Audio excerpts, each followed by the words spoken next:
Okay, dear colleagues, I hope you hear me well. Those of you watching us online, good morning as well. Dear colleague, dear excellencies,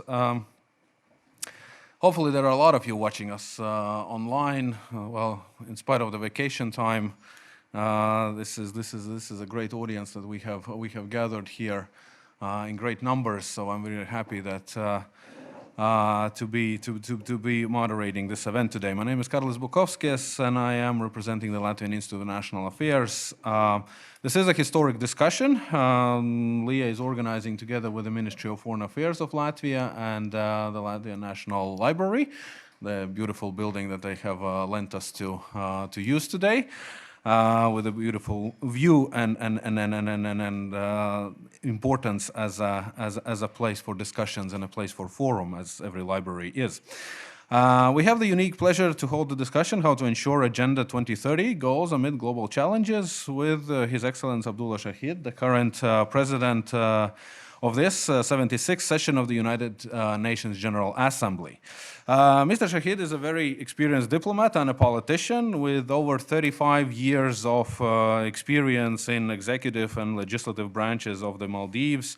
Joined the MFA, actually, when I was going through your CV, I thought that you joined the Ministry of Foreign Affairs of Maldives before I was born. So that makes you either very experienced or me very young. In both cases, it works for me. It's a great honor to introduce you all to Mr. Shahid, who is also the current Minister of Foreign Affairs of Maldives since 2018, but that's not his first time in the office. Second time, first was in 2007 when, as a foreign minister, in 2008, Mr. Shahid introduced the Human Rights Council Resolution 723 on human rights and climate change, championing the rights-based approach to climate change, human rights-based approach to climate change.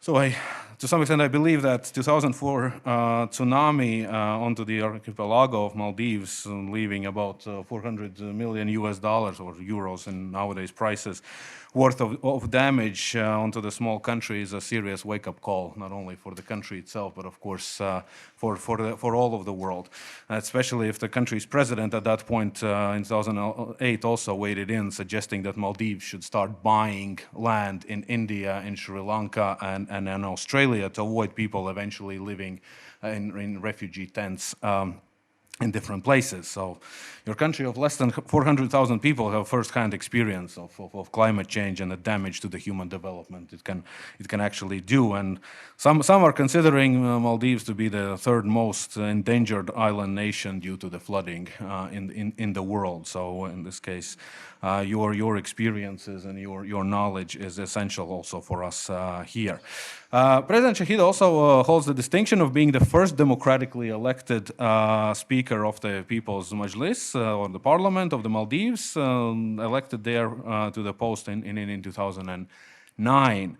And at the same time, you have been a member of the Parliament for 5 terms from 1994 until 2018. You're also a poet and astronomer, as I found out in your CV. So we're extremely honored to have you here with us today, and we have a perfect audience of experts, as I was already introducing you to. And so we're going to have a proper conversation within these 90 minutes that we have for the discussion. And we will start with your opening speech, and then we will follow with the first reactions from His Excellency Andrejs Pildagovic, currently the permanent representative of Latvia to the UN, seasoned ambassador, including to the United States, and also the former State Secretary of the Ministry of Foreign Affairs of Latvia. And then we're going to turn to your questions immediately after these remarks. So without further ado, if I may kindly ask for your remarks on where the UN stands currently in regard to the rules-based international order in the light of Russia's continued attacks on Ukraine's sovereignty and people, and of course on how the COVID pandemic and war in Ukraine have affected the possibilities of reaching the 17 Sustainable Development Goals by 2030. So please, the floor is yours. Thank you very much, Karlis Bukovskis, for that kind introduction.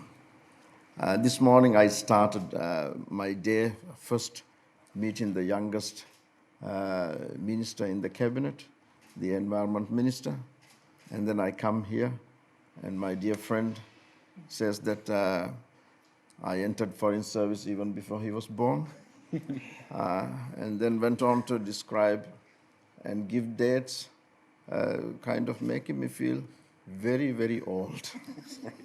Experienced. 35 years of experience. I was going to interrupt and tell you that I was born only 35 years ago, so how could I be experienced 35 years? But it's so good to be here in Latvia. And during my meeting with the environment minister, who was so energetic and so dynamic, I was very impressed by him. He told me that today is going to be the hottest day in Latvia during this summer, going up to 32 degrees. Coming on top of this beautiful building and seeing the beautiful scenery around, it brings back to me memories of how beautiful nature is and how much we are doing to destroy the beauty that we have. The minister also shared with me that about more than half the country is forest, and I congratulated him for the work that he is doing to keep it that way. So Latvia would be one country which is contributing immensely to maintain and the global warming and climate change under control. I thank you all for the work that you are doing. I thank Latvia's Institute of International Affairs for cordially inviting me to today's roundtable discussion. I also thank His Excellency the Foreign Minister Edgars Rinkevics, my good friend, and Latvia's Minister of Foreign Affairs for facilitating my visit to this very, very beautiful country of yours. Esmu gandarīts viesūties Latvijā. My dear friends, we hold this meeting at a critical time as we confront multiple crises spanning the economic, social, and political spheres. They affect our society, our health, and our well-being. We are yet to put the COVID-19 pandemic behind us. Without universal vaccination, new variants will continue to emerge, and entire communities will be left vulnerable. The climate crisis continues to manifest. We see it in sweltering heat waves, in melting icebergs, in unpredictable weather patterns, in wildfires, and prolonged drought and flooding, among many other identifiers. The conflict in Ukraine continues to rage and escalate, threatening our increasingly fragile multilateral system with collapse. In the midst of these crises, the demands made on our multilateral institutions have never been higher. We bear a greater responsibility than ever before to come together as an international community to solve these major challenges, strengthen our communities, and deliver on the 2030 Agenda for Sustainable Development. Much of our progress, my dear friends, has slowed since the onset of the pandemic. The ramifications of the war in Ukraine threaten to slow it down much, much further as yet another humanitarian crisis unfolds, as prices soar and as supply chains of food and energy collapse. The consequences are felt most acutely by vulnerable countries such as LDCs, LLDCs, the small island developing states, whose physical space were already constrained by the pandemic. Those countries who have limited wealth and resources cannot bear the burden of resolving these issues on their own. They need the financial, technical, and humanitarian assistance that the international community can provide. My dear friends, the statistics are frightening. A UNDP report published on the 6th of July this year estimates that 71.1 million people in developing countries have sunk into poverty due to the raging war. In 2020, the rate of extreme poverty rose for the first time in 20 years. 1.6 billion children were affected by school closures, and they lost months and sometimes years in their education. We also suffered tragic setbacks in our efforts to attain gender equality, as a so-called shadow pandemic saw millions of women trapped in lockdown with partners who physically abused them. Climate change remains the largest overarching threat faced by humanity. We must unite not only to recover better from COVID-19 pandemic, but also keep the 1.5 target alive. Mobilizing to reach that target is what will keep our planet habitable and produce the green transformations that will create jobs, save lives, and transition us towards more sustainable patterns of production and consumption. Failure to do so is simply not an option. As you know, I'm from the Maldives, a small island developing state, and I have witnessed firsthand the dire consequences of climate change. As demonstrated by the 2004 tsunami, decades worth of development can be washed away overnight by a single disaster. Just last week, we had unexpected high swells of the sea. The sea just swelled up and took over 70 of the 192 islands that people are living on. About a foot of water, seawater, crept onto the entire islands. And when we talk about islands in the Maldives, these are very tiny little islands.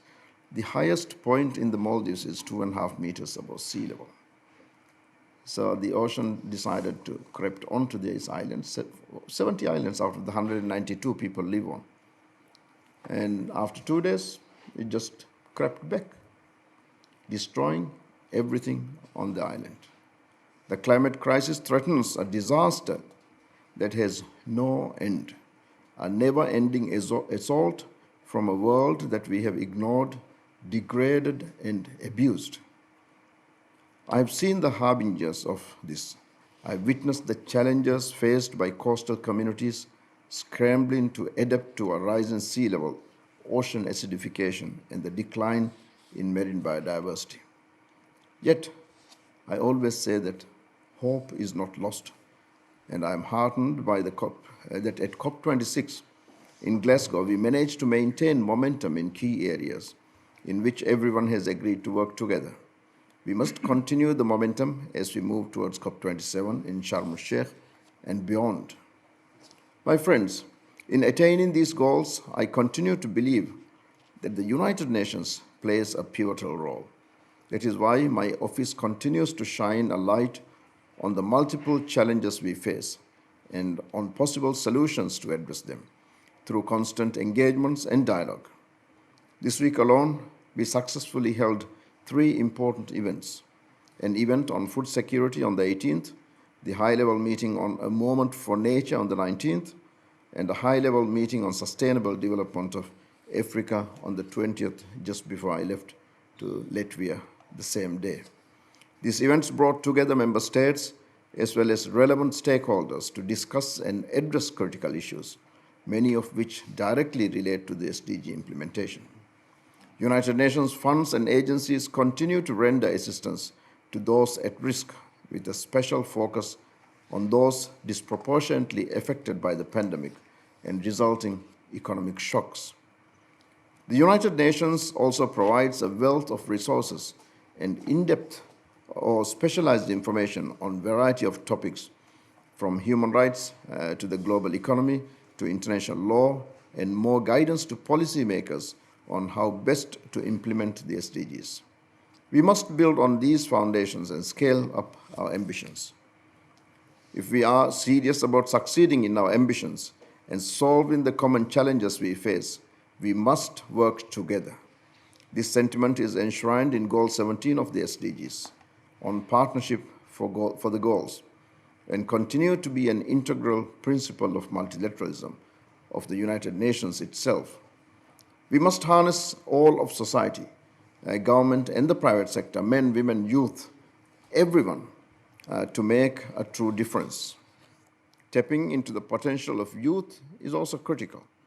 Their energy, passion, and creativity can help meet the needs of the most vulnerable groups, foster tolerance, and strengthen intercultural understanding. Similarly, gender equality and advancement of women and girls is critical. How can we achieve our SDG targets or succeed in our multilateral agenda by limiting the potential and infringing on the rights of half of humanity?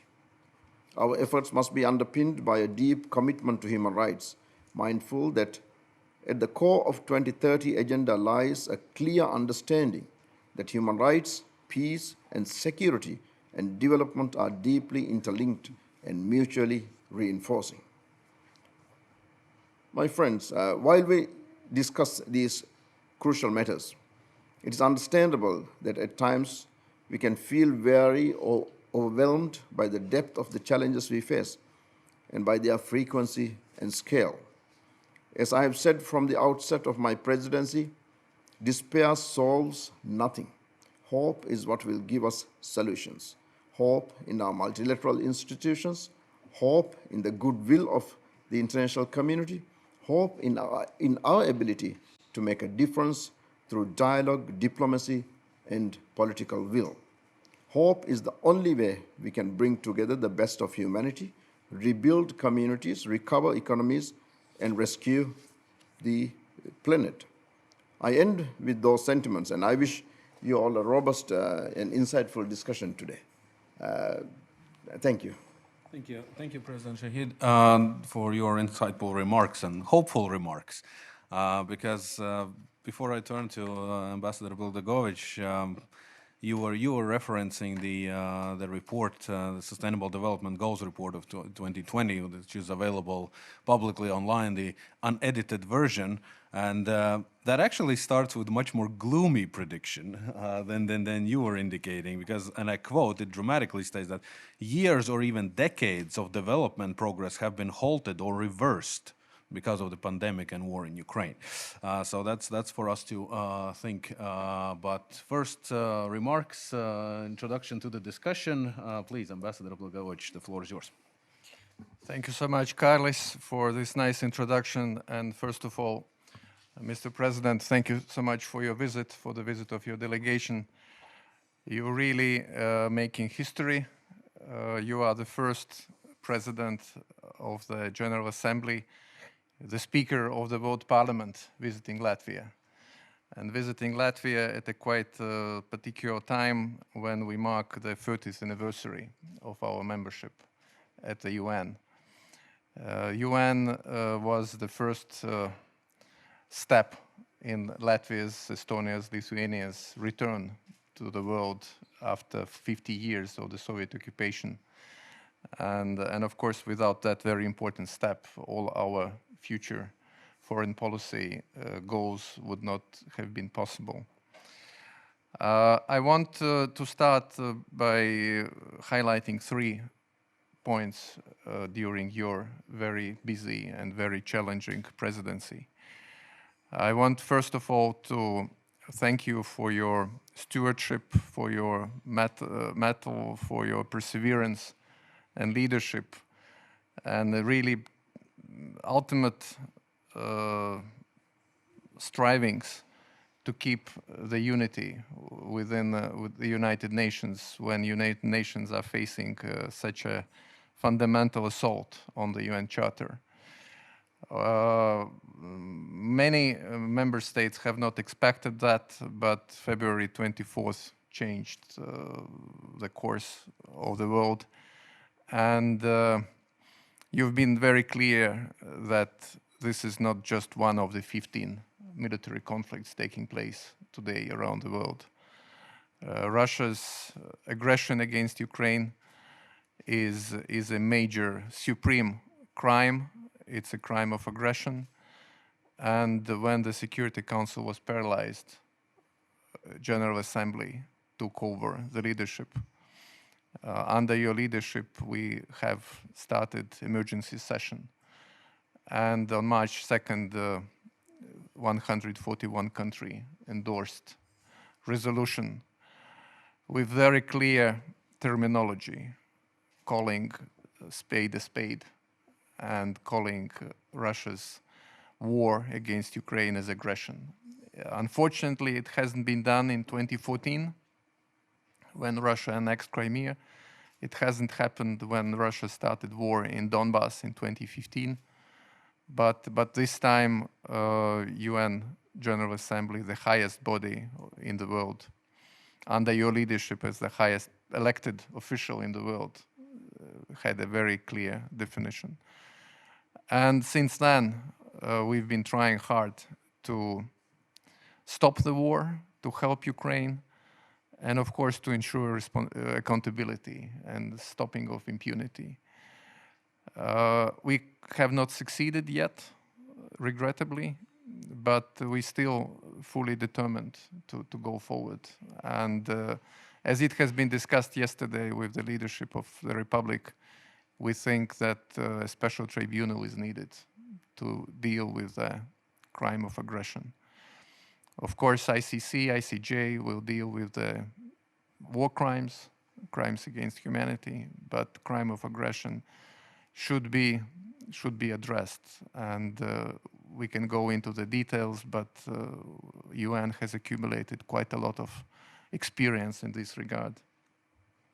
My second gratitude goes about the recent Veto Initiative adopted by the General Assembly.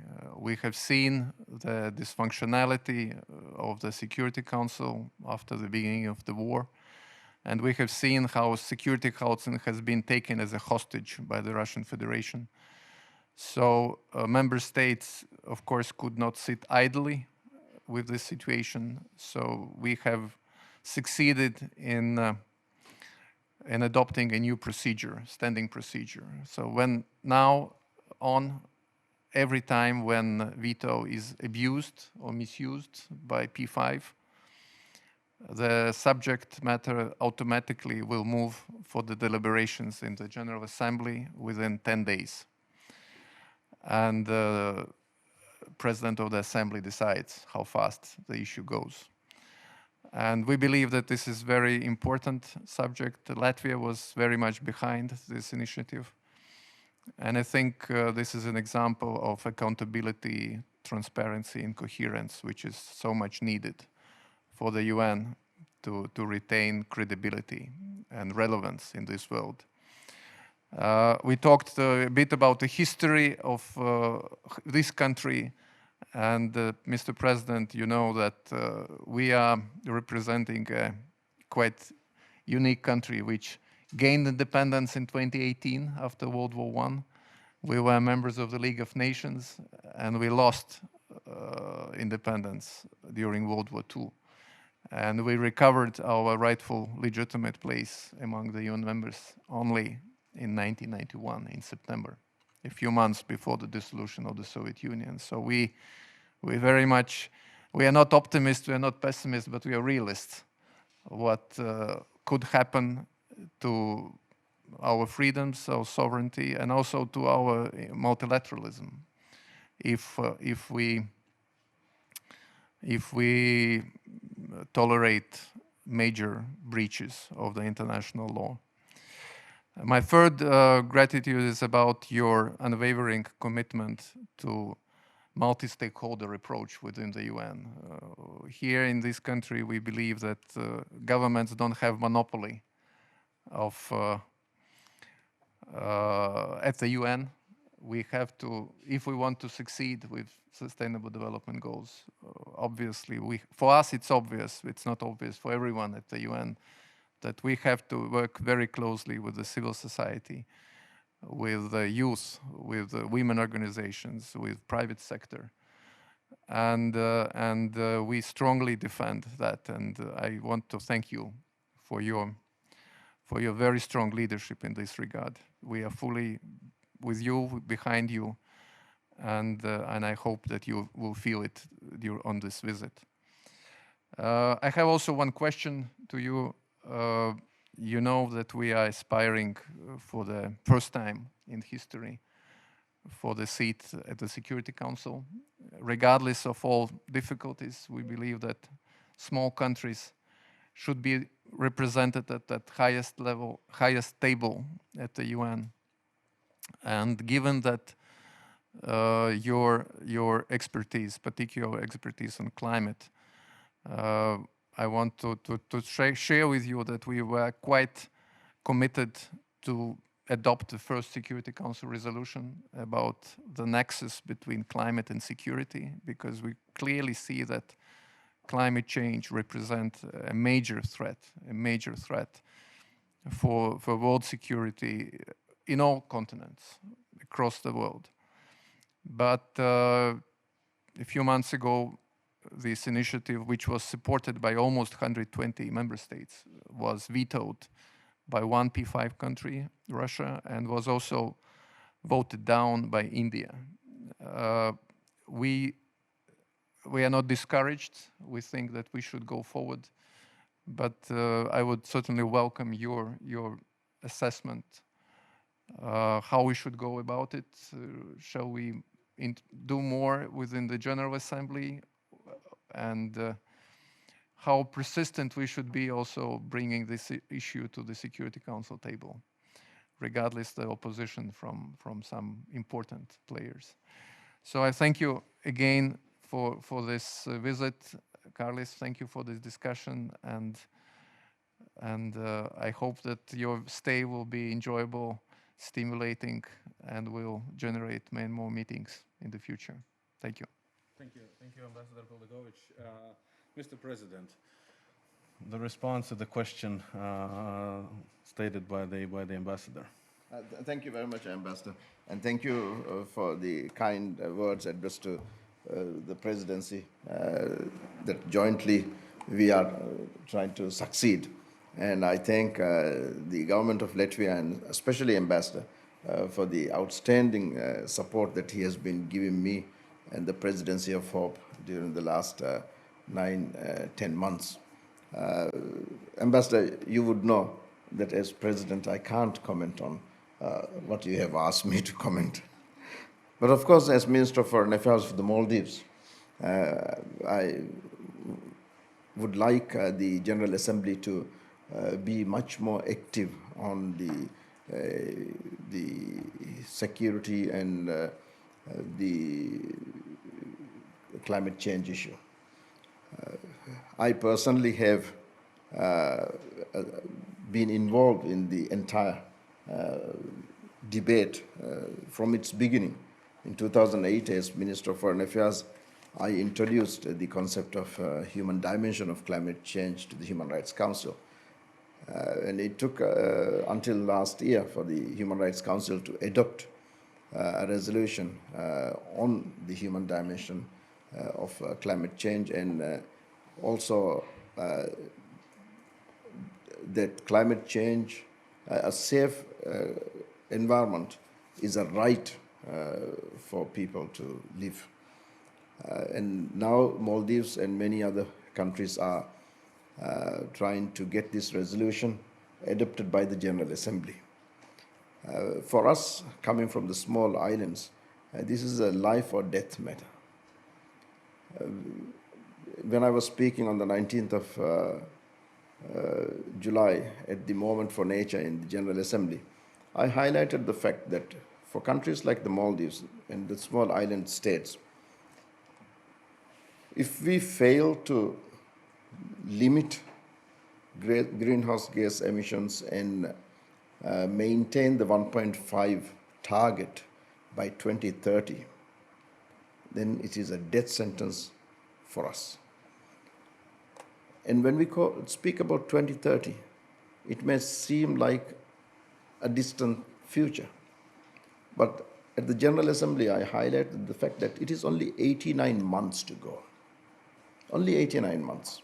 If we can't do that within this 89 months, the difference between 1.5 and 2 degrees is life or death for us, for many small countries, and also for many coastal areas. So we can't mince words at this stage. We need to be very clear and very forthright. And I hope that the United Nations, both at the Security Council and the General Assembly, will deal with this issue. Ambassador, I have attended all the Security Council debates on climate and security, except the last one. I couldn't because I was the President of the General Assembly.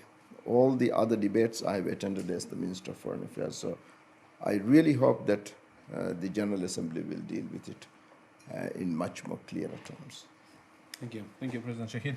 I would like to open the floor to the questions immediately, and we have some already who have their hands up, and they have prepared their questions. So I will start, if I may, with Atis Lēniņš, member of the Latvian Parliament, then we're going to go with Ines Vaivare, then Dalis with you, and Dagnija then with you. Okay? So Atis, please.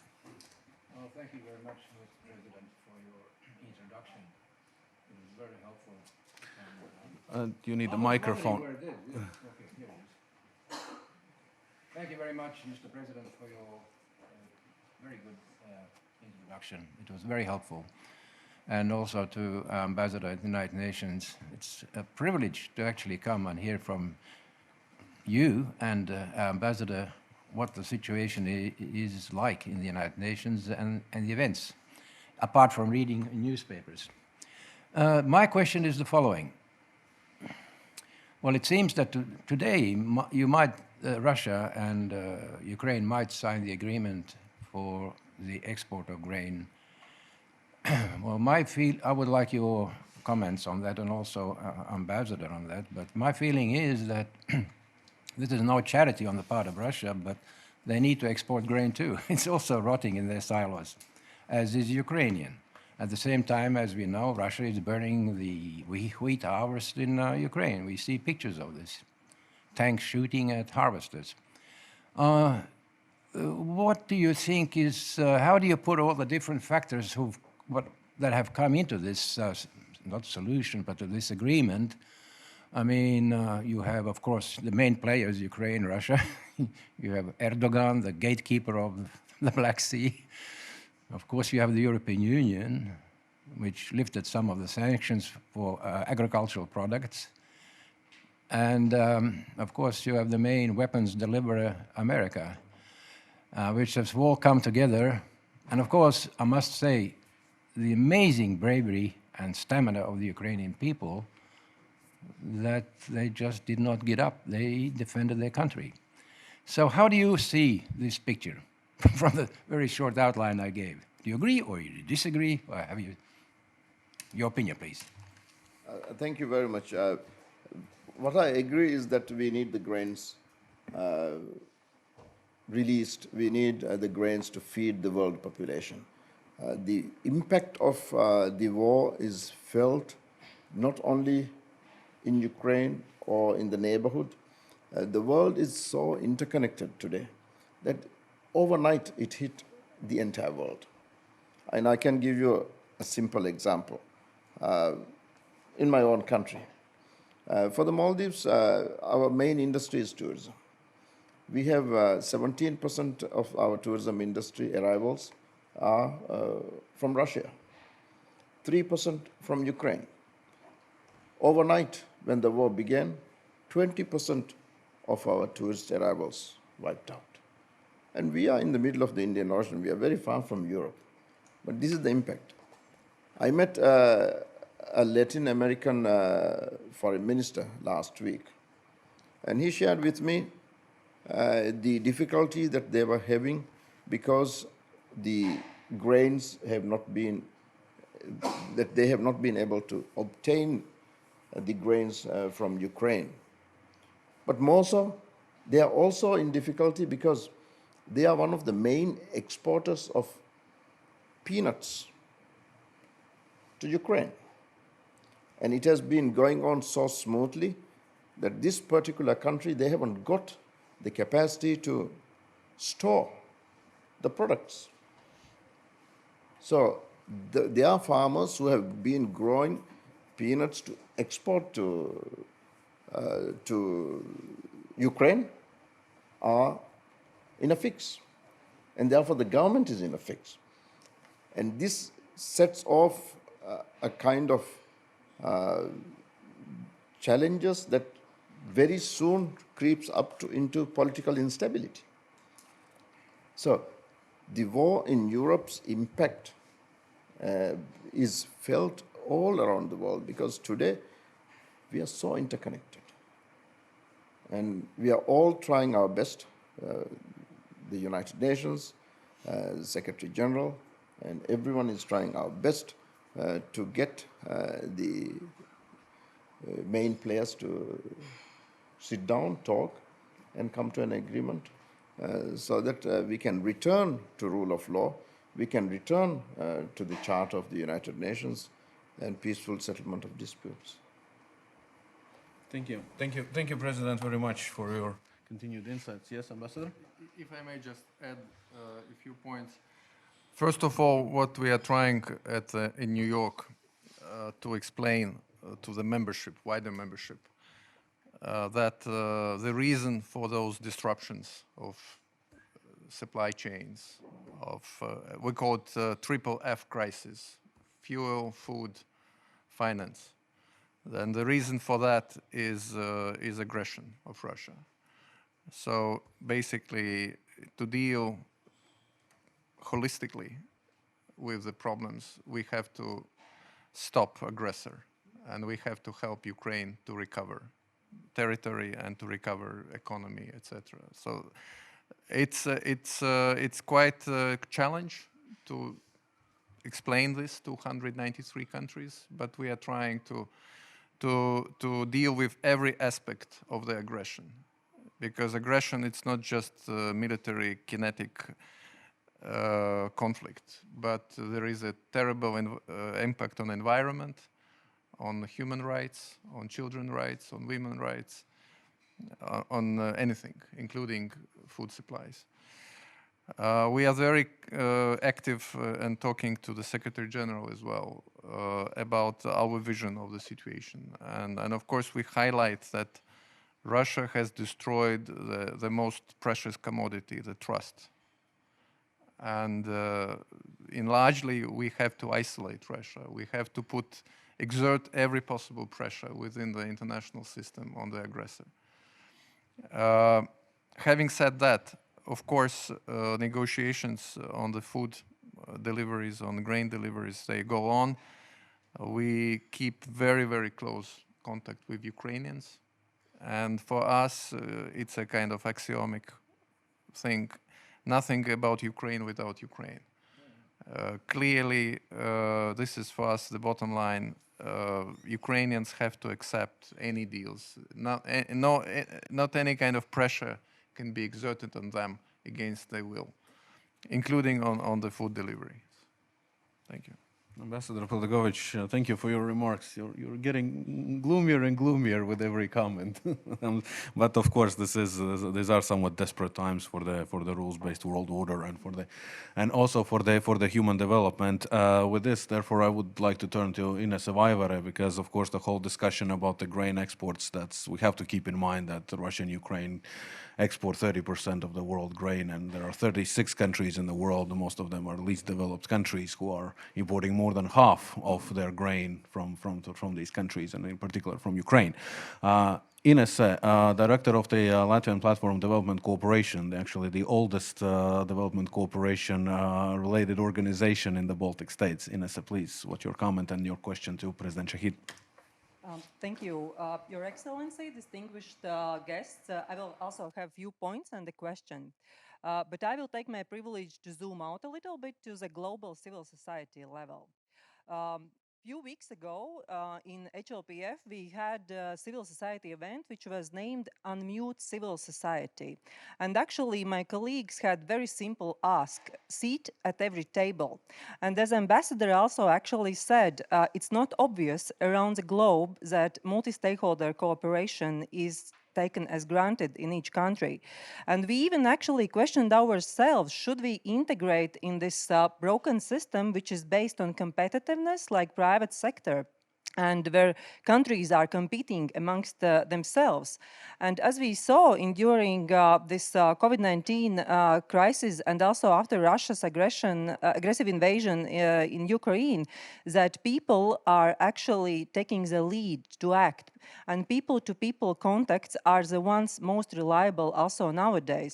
We saw very high levels of donations in Latvia, voluntary work, and Latvia, even as a small country, is one of the global leaders to support Ukraine. So what we think is that we cannot hear the voice of people at United Nations level, and this is something that you called as rays of hope, revitalizing United Nations. For example, when we had VNR by Belarus, it was really a fake report, and just with the support of Latvia and other countries, their civil society could make their own report. So one of global civil society asks is actually to have these shadow and spotlight reports on the official sites of HLPF, because now there are only these official and fake and also cherry-picking reports. So, and also working at national level, I can see that this is the only way how we can be heard from national level at United Nations, because the major groups system is very bureaucratic and actually demanding. So having said this and voicing my colleagues from the global level, I would like to ask you following question with a reference to the vision of your presidency, Dare to Dream. You were talking about small states daring to dream and leading change. So within your presidency, can you share any encouraging example that has inspired yourself about any small country or constituency leading some major changes? Thank you. Thank you very much. As you rightly said, I have committed during my campaign to give more opportunities for the civil society. And after the pandemic, and during the pandemic, the United Nations was completely closed for the civil society. However, last November, I have opened it up. I had a town hall meeting at the General Assembly Hall with over 300 civil society organizations, which was very well attended. And since then, I have been opening up the space for civil society. I'm a firm believer that the debate of the General Assembly and member states will only enrich with the involvement of civil society, the academia, the private sector, and many others like that. I visited the Technical University yesterday, and Dr. Tallis was there, where I saw how we could and we are able to enrich our debate, because there's so much going on in the academia, in the private sector, and also in the civil society. With the member states, if we have access to give them access, we will benefit. On the question that you have asked about a small country being able to make a difference, we have had 76 presidents of the General Assembly, and out of the 76, 5 presidents from small island developing countries. I'm the 6th. In 1965, when we became independent country, one of the first foreign policy decisions that the leadership took was to join the United Nations.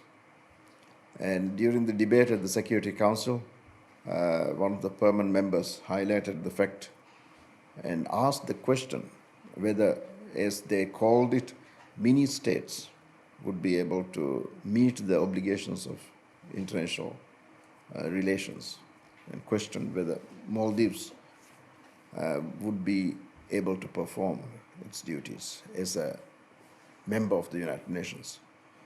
After 56 years of membership, we have never defaulted on our payment.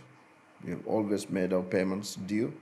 We have stuck with the principles of the organization, respected the charter always, and today we hold the presidency of the United Nations. And when elected to the presidency, I was asked by an ambassador from a European country what I would want my legacy to be from the presidency. And my short answer at that time was that I want to be remembered as the small, bold man from the small island country who came and never gave up. And what I'm holding on to is the charter and the rules book. Whichever country you come from, however small you may be, if you hold on to the rules book and the principles of the organization, then you make a difference. And I'm being able to make that difference, and I'm satisfied because the Charter of the United Nations is very dear to me, and the rules of procedure of the General Assembly is what would guide me. Not the size of a nation that is at the other side of the conversation or dialogue. When I'm president, I am guided by these rules. So I think we are able to make a difference. Thank you. Thank you. Thank you. Well, we all want to hear what you discussed with Dr. Juchna yesterday. So, Dr. Juchna, the floor is yours. The microphone, please. Thank you. I will start by expressing the gratitude towards your visit to Riga Technical University. I was really surprised how interested you were in small details about research we are doing, and I would like to extend also this question which was asked before and talk more about your vision about how security is linked to technology and digital divide, which is growing, because this is the, COVID was clear indication that because of this, we have been brought back for 10 years in terms of education. You mentioned also the climate issues, which are directly related to the access of technologies in developing countries. So in July this year, also at STI forum, there was discussion about how to create new instruments supporting more resilient innovation systems in developing countries. And there has been also some particular examples, for example, creating fund of innovation or creating something similar like we have in European Union, Horizon projects and AIC grants. So what is your stand on this, and how do you see you can incentivize General Assembly putting more concrete steps in solving these issues? Thank you. Thank you, Thomas. Thank you very much, and thank you for bringing up not only the security aspect of and the digital divide, but also the pandemic, because in many cases the pandemic has showcased many of the shortages that we have within the society, including the digital divide. Because during the pandemic, many countries in the world they were able to easily switch from in-person schooling to virtual schooling. But these were the developed countries. In many parts of the world, the education system just collapsed. And when an education system collapses, the impact is not only with regard to the education per se, but also in this entire social development of a whole generation. And also the questions of how we could go back into the real life in-person schooling. What we have seen during this pandemic is that there is this huge divide between the developed and the developing countries, especially in parts of Africa and Asia. The other divide that we have been able to see when it comes to digital technology is on gender. How we would be able to bridge that gap is something we would need to address. The digital security aspect of digitalization, it opens up an entire new era of international, not only cooperation, but also international legislation.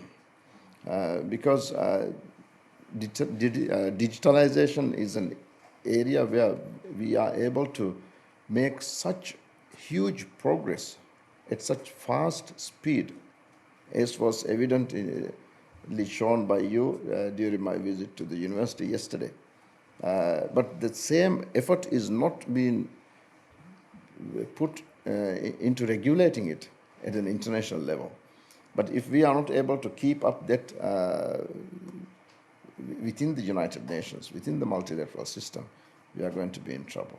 And I think during the 77th session, the new president, President Chaba from Hungary, his focus is on science, and I'm hoping that he will be putting more emphasis on these issues.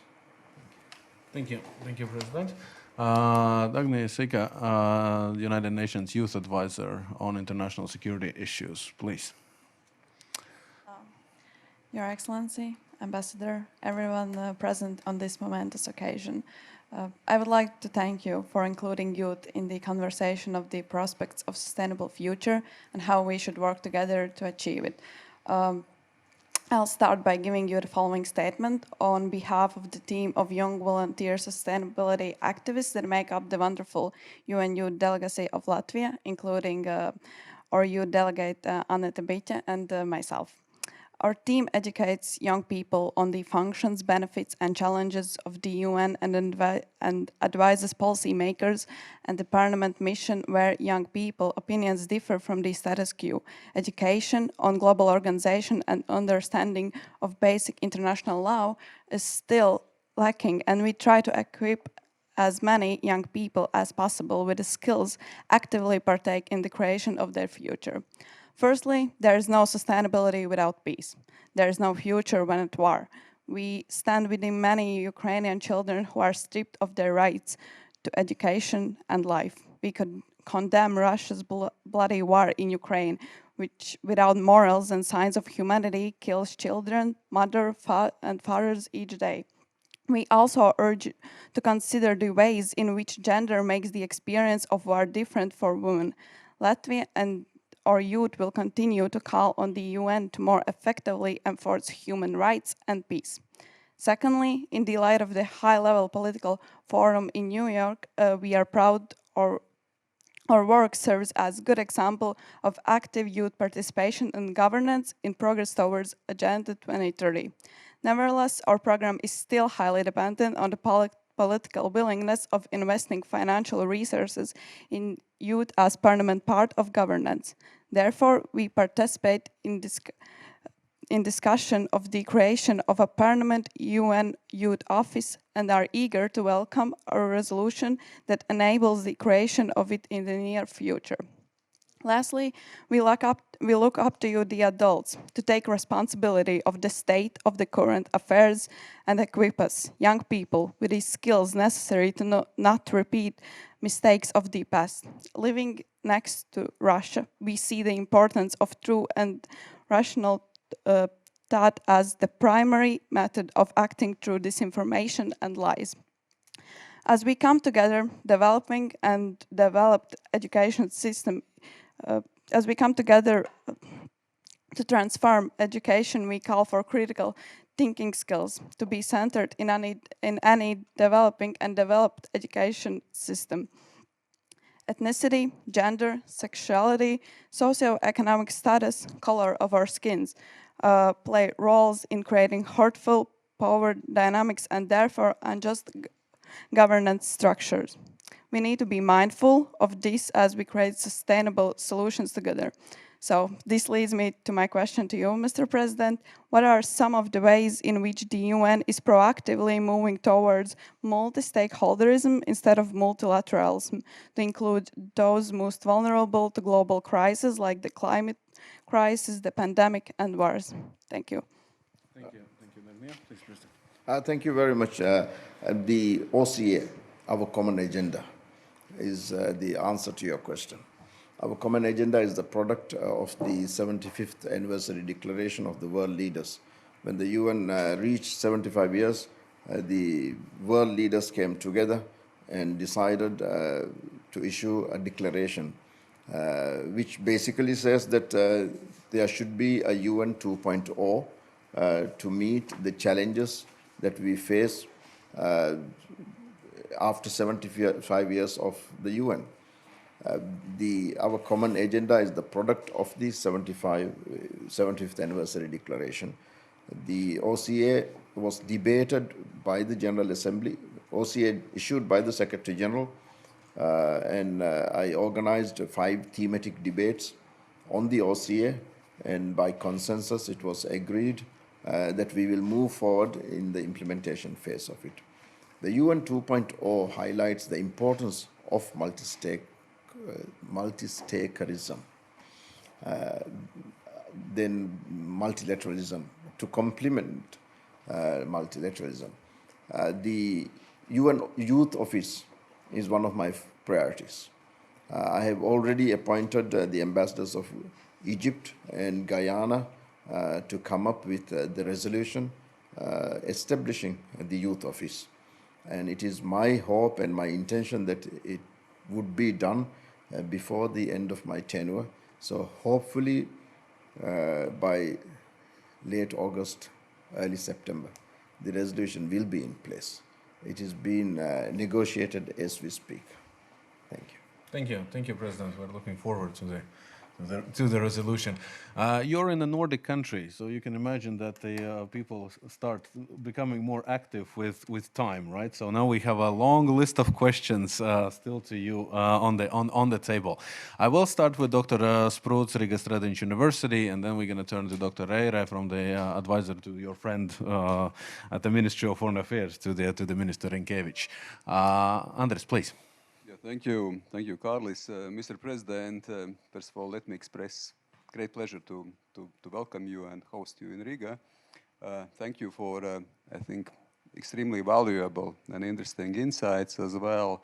And thank you for supporting and promoting the very important issues, very important priorities, such as rules-based order, the human security, the climate agenda. And I would be happy to ask just as 2 small questions, which are not so small at the very end, on climate issues, of course, of climate agenda. The climate agenda is an ongoing process. So it's extremely important, has been important, it is important, and it will be important increasingly. And certainly we are building the climate agenda every day in different coalitions, and we promote the goals, and it is ongoing everyday task. We had the Glasgow COP. Some would say mixed results. Some would say, of course, with the positive elements as well, but still things to do are quite a lot. So what would be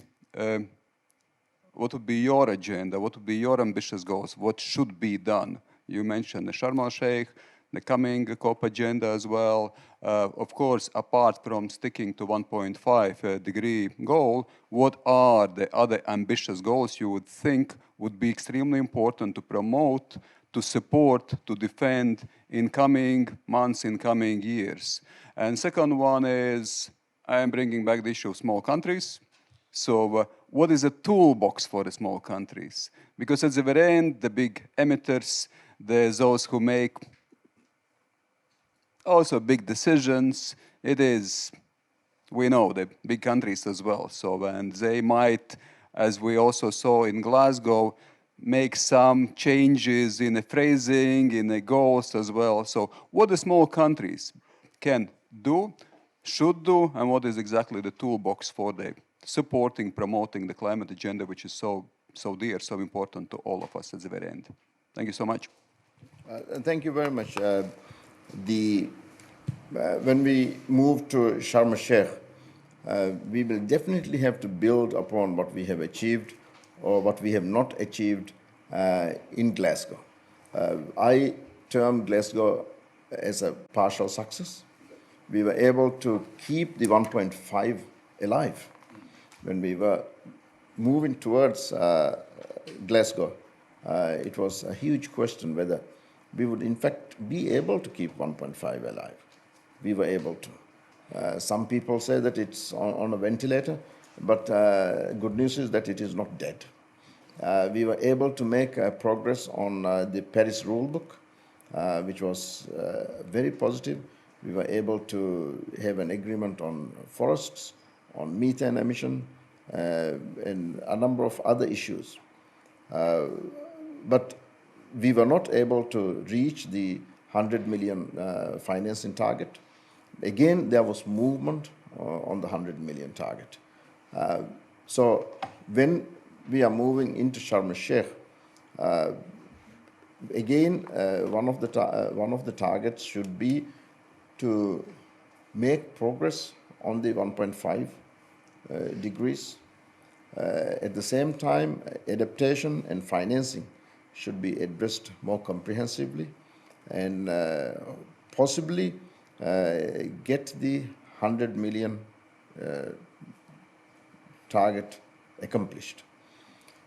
What can the small countries do?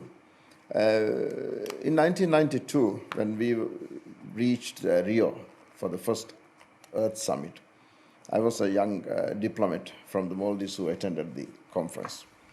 And in the run-up to the conference, at the preparatory level, Maldives, as a small country, invited 14 other small countries to come to the Maldives to try and discuss how we can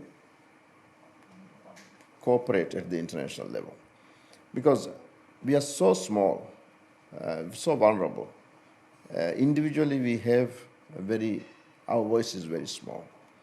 So the first meeting that was held in 1989 in the Maldives, called Conference of Sea Level Rise for Small States. There we agreed that we will start cooperating in New York on this debate. By the time we reached Rio, we were 30 plus small island countries together. We were a negotiating bloc in one voice, and we were able to incorporate into the Agenda 21 that was adopted at Rio a separate chapter on small island developing states and oceans, because oceans is so important for small island countries. The chapter is called Small Island Developing States, SIDS and Oceans. And that is how we were able to bring in the whole question of protection of oceans into the climate debate. What we can do and we should continue to do is to speak in one voice so that we will have a stronger position to negotiate. Collectively, the small islands, the small countries, we have the highest moral ground. We are very low lying, but morally we have the highest ground. So we should maintain that. And also in our countries, in small island countries, and I'm constantly reminded by this, by the ambassador to the United Nations from Kiribati, who is former president of Kiribati. He's a fisherman, a very keen diver.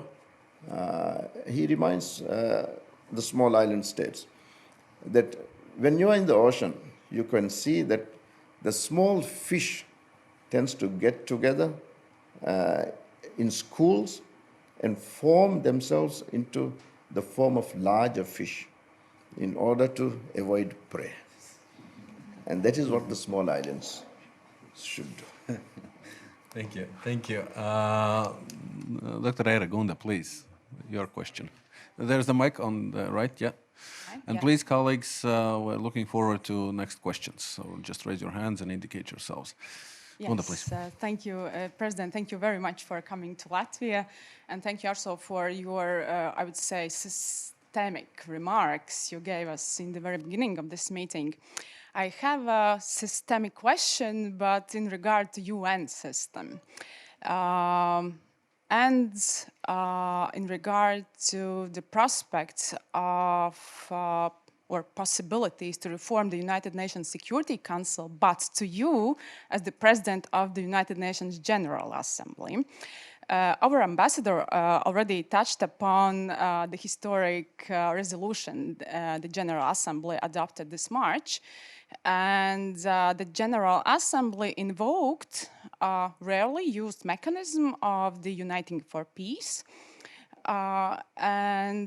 Yes, this, as our ambassador already mentioned, it uses this resolution really uses strong formulations, a very precise language, but historically, on the basis of this mechanism, also binding measures have been adopted using the language of the Charter. I'm referring to the UNEF 1.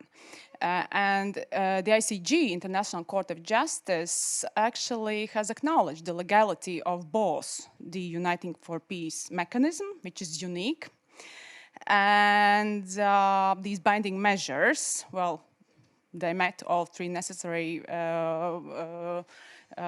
criteria, and so I won't go into details.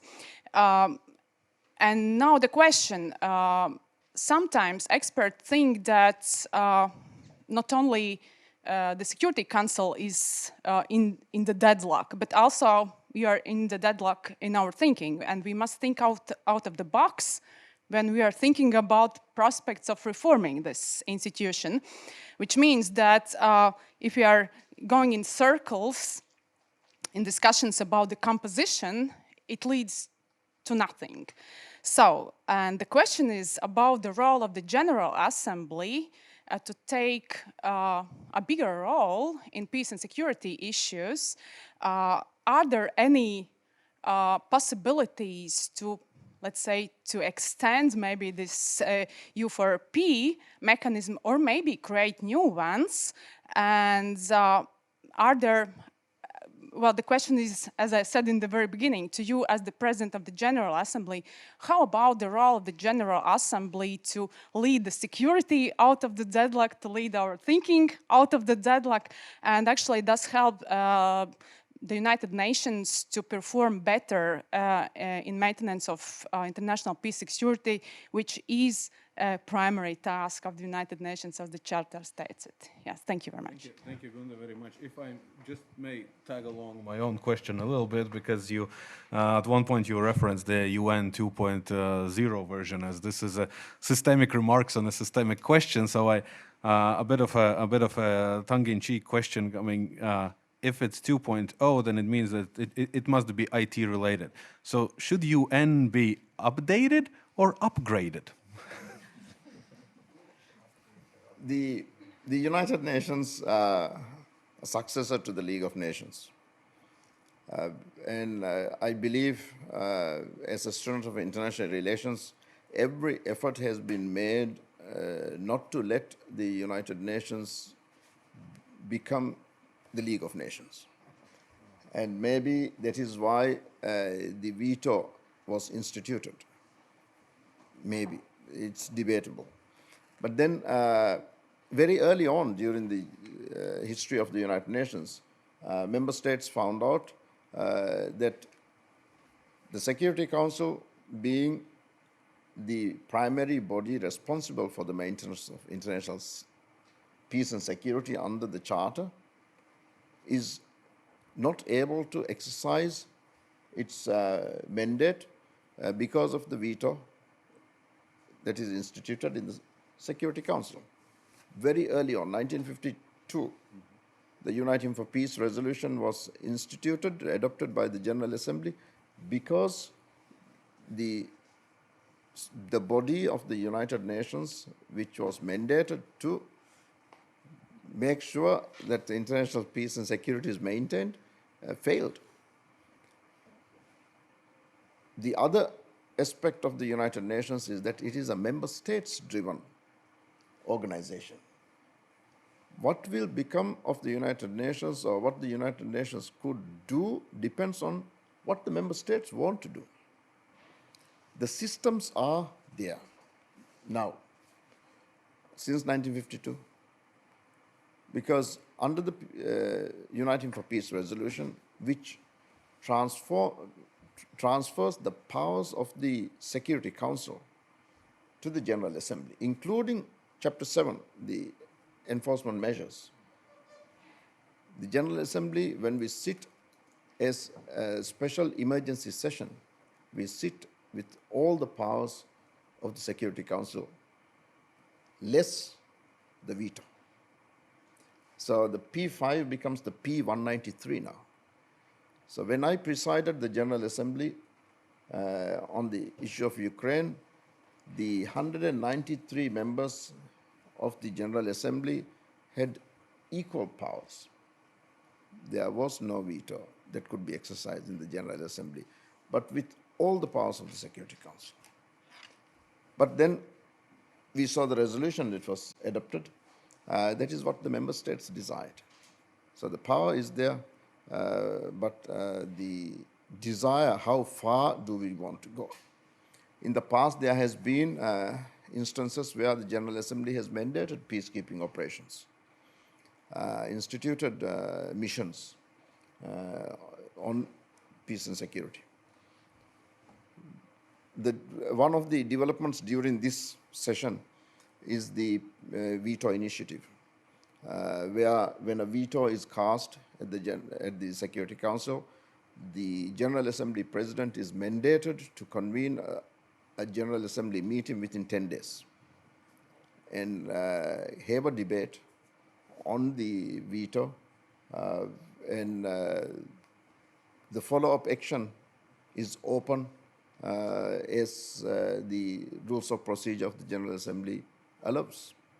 Whether you would, at the end of the debate, adopt a resolution or what course of action the General Assembly would like to take depends on member states.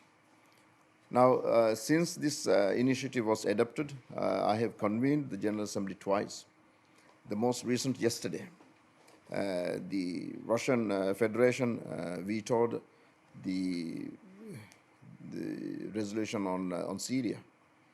And I convened the sitting yesterday. A total of 52 member states spoke, including Russia, to explain why they had vetoed. The moral obligation of the 5 permanent members to come and explain their position is something new. And I think it will start making a difference. But then what you have suggested can only be done through an amendment to the Charter. And that's a long and a very interesting process, to say the least. Thank you, President. So, updated or upgraded? If I may turn further on to Toms Ratvelders, Latvian International Affairs and University of Delaware, then we have Attis Lēņš on the list. Anybody else? Because Alexandra Palkova, okay, and Uģis Lībijams, and then we have to start wrapping up. Thank you. So, Your Excellency, thank you very much for coming to Latvia and your excellent remarks. So my question is actually related, again, moving back to the Russian aggression against Ukraine. I'm particularly interested in your viewpoint. How do you see the drive to diversified fossil fuels in the world in connection to the Russian aggression against Ukraine? I mean, we have been talking a lot that we should be moving away from oil and natural gas. And now in Europe, we also kind of see renewed discussions regarding that. At the same time, we see that actually there is a pressure, for example, the countries in the Middle East, like Saudi Arabia and UAE, to pump even more oil to offset the price increases. At the same time, there are discussions for Qatar on increasing the liquefied natural gas exports to Europe as well. Also, discussions regarding Israel and Egypt cooperation regarding that. So, what would be your take? How do you see this discussion? Do you see that Russian aggression against Ukraine could somehow hamper this move towards renewable resources or not? Thank you. I think I'm being very careful of the words that I use. as we all. Yeah. As the president, I have to be very careful of how I phrase my responses. But the way forward for the international community is renewable energy. Move away from fossil fuels. And this time, we have all seen how dependency on fossil fuels impacts when there's a shortage. But this is not the first time that we have seen it. We have seen it in the 1970s. We have been seeing it over and over again. But now the world is so interlinked. It is much more deeply felt. And today we have so much technology available. Things that we thought is just sci-fi movie stuff are reality today. We thought that solar energy or renewable energy is going to be very expensive, but today it is cheaper than the fossil fuel energy. So I would think any rational thinking person would move not to increased fossil fuel dependency, but to renewable energy. Thank you. Thank you. Sorry, Atis, I almost missed out on you. The microphone, here it is. I was going to take the ambassador's microphone. Mr. President, I have two questions, if I may. One, how do you explain in the General Assembly vote condemning Russia that so many countries that have been victims of imperialism and colonialism, not to mention them, are neutral in the case of Russia's imperialism and colonialism against Ukraine? This is astonishing. Imagine if France decided to rebuild its empire in Algeria. What do you think the results would have been in the General Assembly? And the second question? And the second question is, you talked about high moral ground. I agree. We had that for 50 years too when we were under occupation. But what about India, the world's biggest democracy, is neutral? Now, for me personally, then the question is, why should I support India in a possible war against Pakistan or China? If they don't, and even they shut down the resolution, which the ambassador mentioned, right? You might elaborate on that. How do you explain this? It certainly has lost all moral ground as the biggest democratic country in the world, me personally. I think this is the gloomy side of the table. Thank you. The resolution on Ukraine was supported by a total of 141 countries and was opposed by 5, and a total of 67 countries abstained.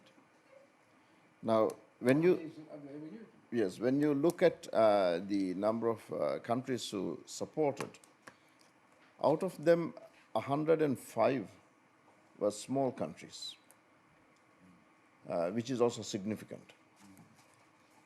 For any country at the United Nations, especially for the small ones, the only guarantee for sovereignty, territorial integrity, and rules-based society and world order depends on respecting the Charter of the United Nations.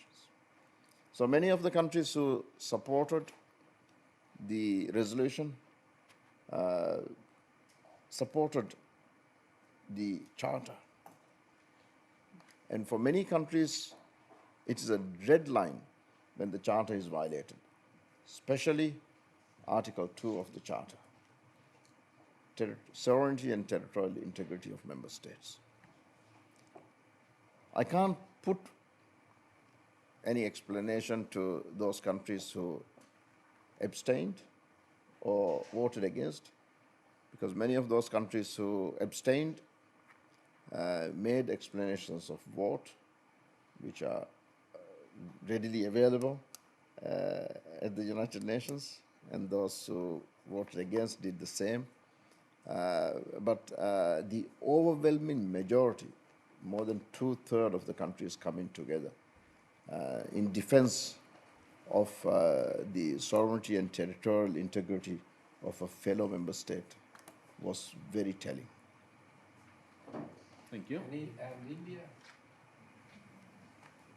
Again, India made an explanation of vote, which is available on the verbatim records. Yeah. Thank you. Thank you. Alexandra Palko and then Udis Libets with the final question of today. We're starting to run out of time. I still have 3 hours of presentation to make on my conclusions. So thank you. So I would like to ask and come back to the question of the climate change in the small countries. So as you know, the climate change have an impact not only on the security and the environment, but it's also have an impact on the health, the food supplies, and not only that. So it seems to me that the small countries, actually the island countries, are the most vulnerable to the climate change.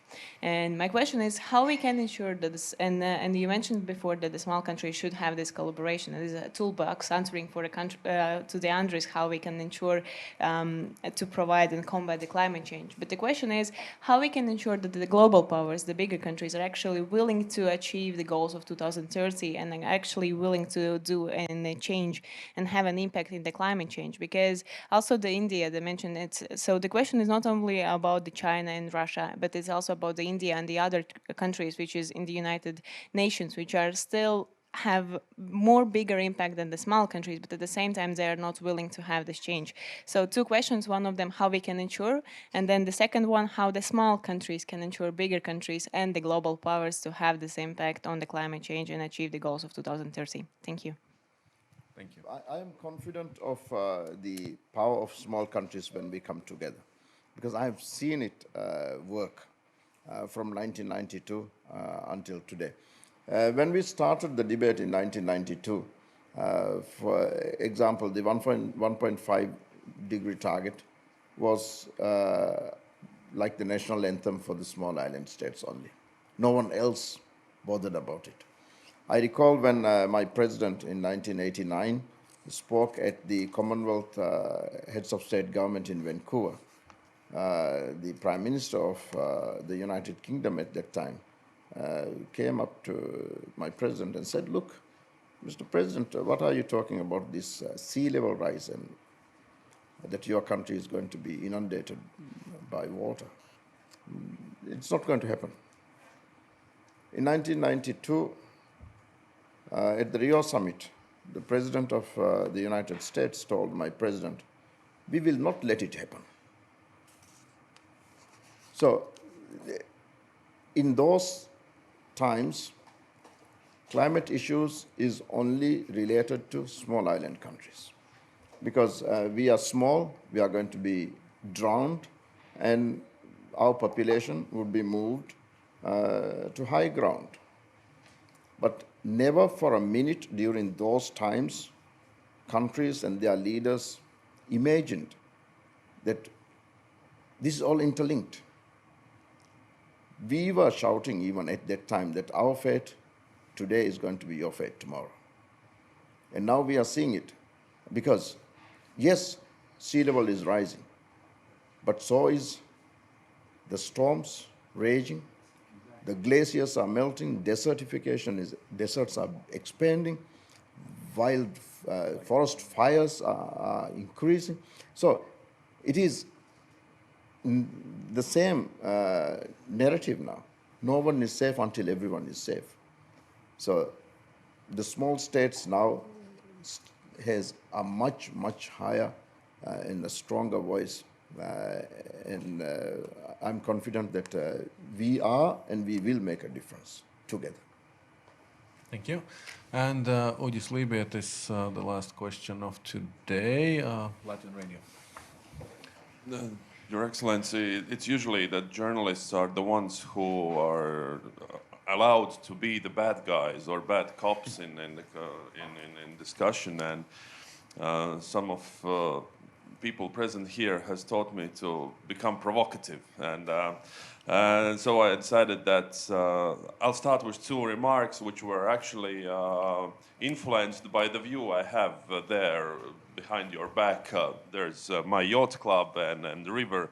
And the first would be provocative quote that sailors are, from one side, the ones who are probably most environmental friendly people because, as we say, wind costs nothing.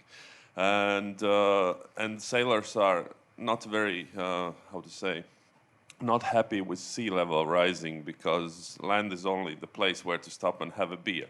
And the second remark would be, and probably you could send the message to your colleague from Kiribati that he's not telling you everything till the end, because when small fish come together in big stack, it's easier to catch them. So that's probably he as a fisherman knows that.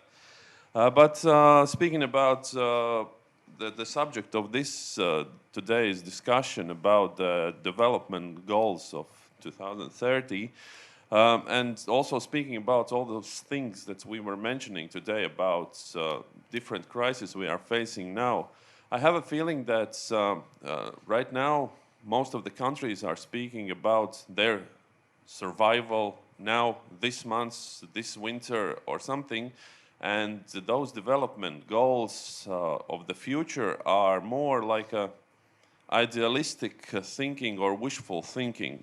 I would like to ask you, what would be your suggestion or recommendation for people who are not thinking further than 1 or 2 months in the future? What would be your recommendation? What should we do to keep those sustainable development goals alive? Thank you. Well, I think it's a very important issue that you have brought to the table now. How and why people are thinking just for survival. Now, during my travels, I've been to countries where it's difficult to tell, for example, a single mother who is looking after 5 children about sustainable development goals. Because for her, it is survival. 5 children, no husband or family to look. 3 of them probably suffering from disability.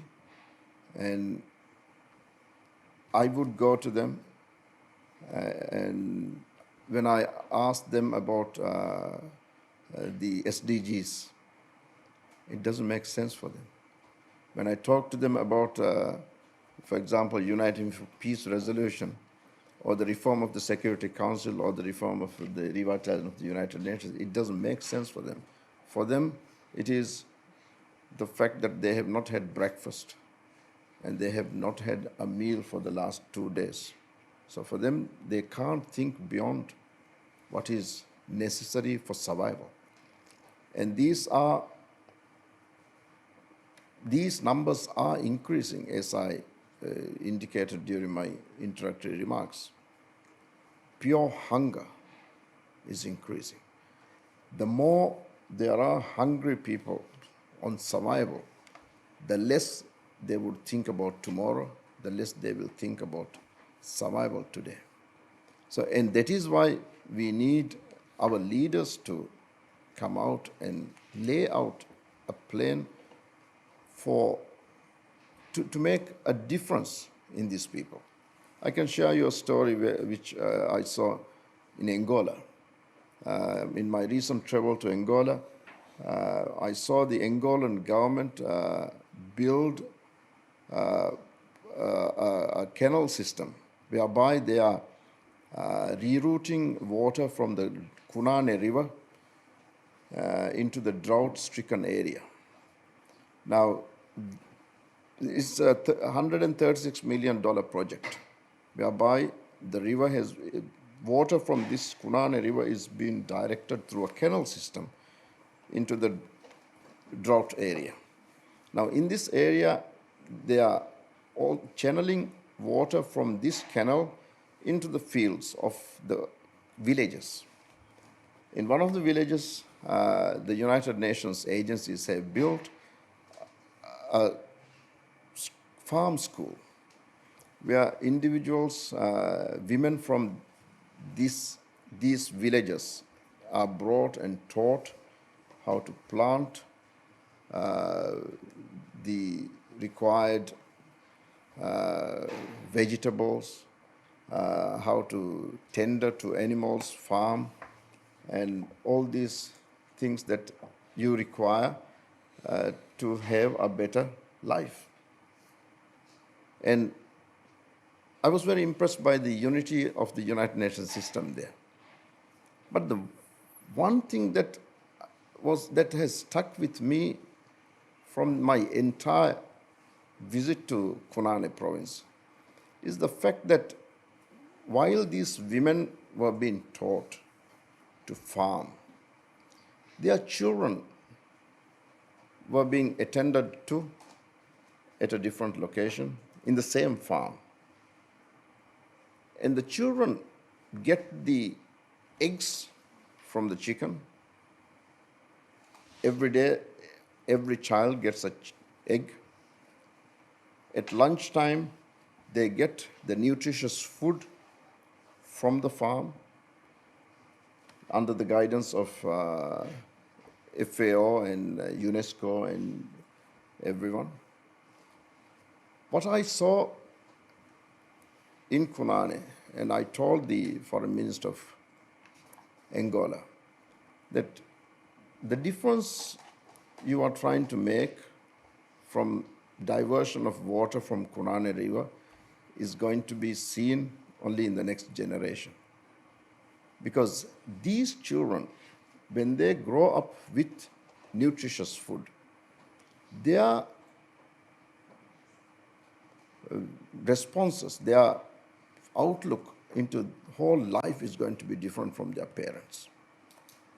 So if we need to invest in nutritious food, in education, and health for the next generation. And this is at very basic level, And the more projects we are able to carry out in these parts of the world that are suffering absolute hunger, the more we will be able to get a better tomorrow and get a population which will look into not today but tomorrow. Thank you. Thank you, President, for reminding us that the world is much more complex than we sometimes remember. Ambassador Podagovich, you said you have one sentence, but really one sentence, because I have three still to cover. Well, thank you so much, Carlos. Thank you, President. I just want to use this occasion to thank everyone around this table for this very rich discussion and for collaboration over the last few years. We have met regularly online or offline, but being a small nation in New York working on multilateral issues, it's always a challenge. But I never felt as a small team, because we have had extraordinary collaboration with think tanks, with educational institutions, with civil society, on issues of development, on issues of security, on issues of education, peace. And as I can tell from the history of our country, before World War II, we thought that we will be neutral, we will be non-aligned, we will be safe. And we failed miserably with that kind of approach. So since restoration of independence, we really try on the government level, and I think on the societal level. Just a little footnote, 42% of Latvians are strongly, favorably predisposed towards the United Nations. I think it's quite a good number. Of course, I hope it will be higher. But thank you again for your visit, for this stimulating discussion, and to everyone for outstanding teamwork. Thank you. Thank you, Ambassador Podagovich. Sorry, I just kept thinking about your last remarks, and I was at one point, I think, on a gloomy note. Sometimes we speak about the climate change here as a matter of buying Tesla or not buying a Tesla, but in so many lives in the world, the question is the climate change versus hunger. And that's a totally different game. And thank you for reminding us that. But I don't want to end on a gloomy note, so 3 positive facts which came out of the report on the Sustainable Development Goals. 1, by 2% less smokers in the world. Well, in 20 years, this has happened. Global suicide rate has declined by 29% in 20 years, and drinking water services are now available to 74% of the world's population instead of 70 that was 5 years ago. So I would like to you to join me in a round of applause to the President Shahid. One interesting note that you mentioned, that your plan, your hope was, and I quote, as a small, bold, and I think in this case the idea is to write the word with O, so courageous man with. Let me use the other version. Small, bold man that came from a small country and never gave up. So if I may say that you're a small, bold, courageous man that came from a small country to another small country and never gave up on the questions that we were asking you today, a lot of them. And thank you very much. This was a unique and great opportunity for us to have a conversation here with a well, de facto speaker of the only parliament of the world. I guess that would be the not even an overestimation. So round of applause to the President Shahid and to all of you who asked the question. Thank you.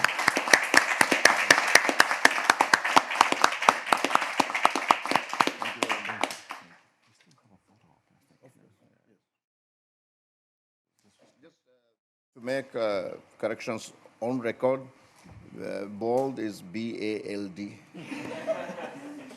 Yep, I still stand by all. Thank you very much.